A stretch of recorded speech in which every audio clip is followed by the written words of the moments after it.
थोड़ा साथ लेके चले ला भाई उसके किसी को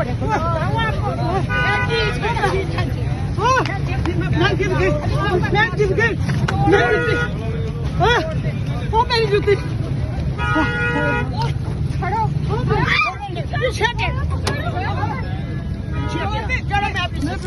मैं भी साथ चल जाऊंगी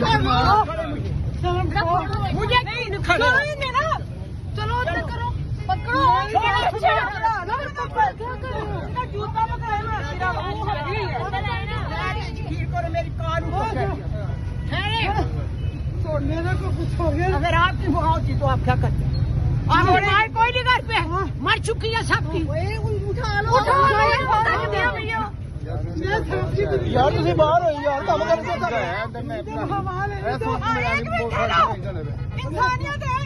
थोड़ा वाइट हो जाए थोड़ा वाइट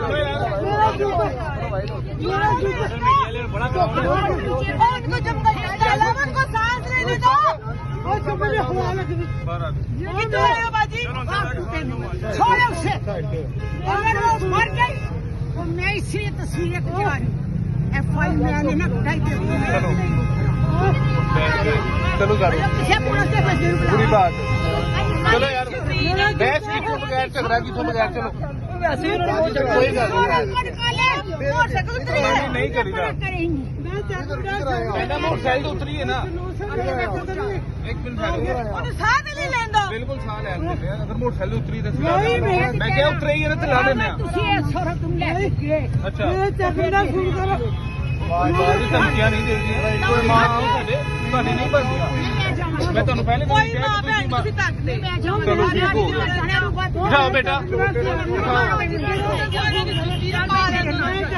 ਤੁਹਾਨੂੰ ਨਹੀਂ ਪਤਾ ਹੈ 144 ਲੱਗੀ ਦਫਾ मैडम अगे होना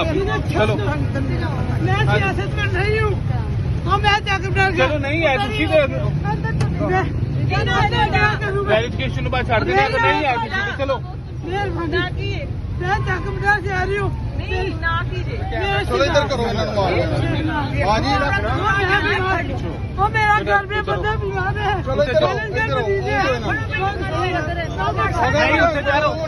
मेरा बेटा